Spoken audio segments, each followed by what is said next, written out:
So the third new rule of money is, I think the big mistake is, I hear so many people say it's important to save. That's ridiculous.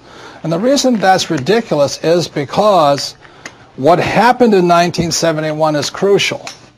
In 1971, the U.S. dollar stopped being money. In 1971, the U.S. dollar became a currency. And what that meant is Richard Nixon, in 1971, the president, took us off the gold standard.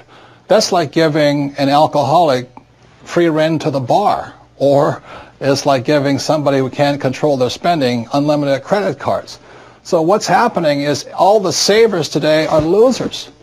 You know, the problem with 1971 is that the federal government keeps printing money, so the value of your money keeps going down.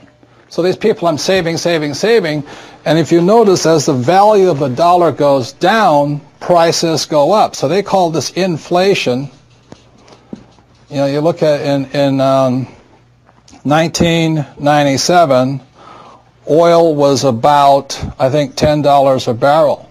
10 years later, it's about 135 a barrel. So they say it's inflation, but really what it is the dollar's value coming down. So savers are getting wiped out today.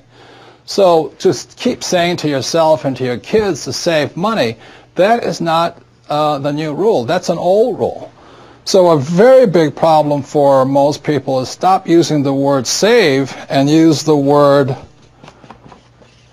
hedge. You've got to hedge your money, hedge against losses. Like when I buy a stock, I put a hedge in. I put a stop loss or a put inside of it or a call, whatever I'm doing. I want to stop it. So today, I don't save money. I'm hedging. So in 1997, I started investing in oil, gold, and silver. So as the dollar dropped, oil, gold, and silver went up. So I'm not betting so much on oil, gold, and silver.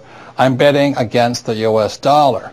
And that's why this idea that you're going to tell people you need to save money, that's really, really an obsolete idea, because the idea went obsolete in 1971. The U.S. dollar in the last few years has lost almost 80% of its purchasing power. And the prediction is, because this has happened throughout history, it happened thousands of years ago with the Romans, with the Greeks, with the Germans, with the English, the Japanese, and the Chinese. Every time they've made money into a currency, something you could print at unlimited, every time that has happened, the currency has gone to its true value, which is zero. So I am afraid as this economic volatility continues, the savers who were operating by the old rules of money are just going to get wiped out because the purchasing power of their dollar is going to go down. So even if the bank's paying you 5 to 10% interest, you can't keep up with the banks printing money.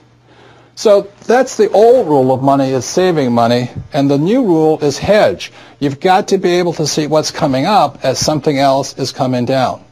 The last thing I want to point out to you on this idea of saving money is this. One of the biggest misunderstandings in the world today is what they talk about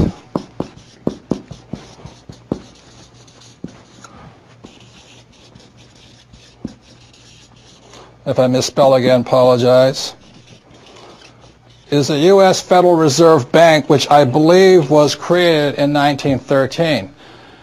In 1971, the reason 1971 is such an important time was because the U.S. Federal Reserve became the bank to the world. They could print as much money as they wanted. Never in the history of the world has anybody been allowed to print money for the rest of the world. Let me backtrack one more time. I talked about how the Romans did it, the Greeks did it, and all this. Every time people have done this, chaos has broken out, and that's why there's chaos in the world today. So in 1913, when the U.S. Federal Reserve Bank was created, they were basically allowed to print money for the world. Every time that has happened throughout history, a despot has arrived. For example, in 1933, a man named Adolf Hitler rose to power when the Weimar Republic was allowed to print as much money as it wanted to do. And in Russia, when Russia's currency broke down, a man named Lenin rose. When the Chinese economy broke down, Mao Zedong rose. When the Yugoslavian government broke down, Milosevic arose. So we're in that critical point right now, and one of the causes of it was in 1933, this thing called the U.S. Federal Reserve was created. And I think, they've done a pretty good job of making the rich richer. Unfortunately, many of the poor are getting poor.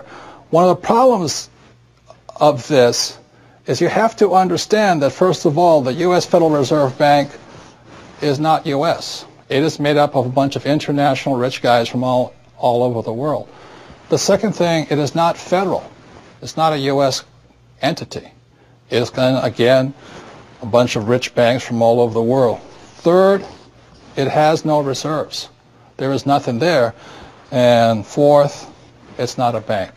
So that's why when I talk to people about really needing to understand the new rules of money, which really began to take effect in 1971 when we were allowed to print money for the rest of the world, is understanding that this system here is causing the rich to get richer and the poor and middle class to get poorer, but most importantly, the lower middle class is almost getting wiped out.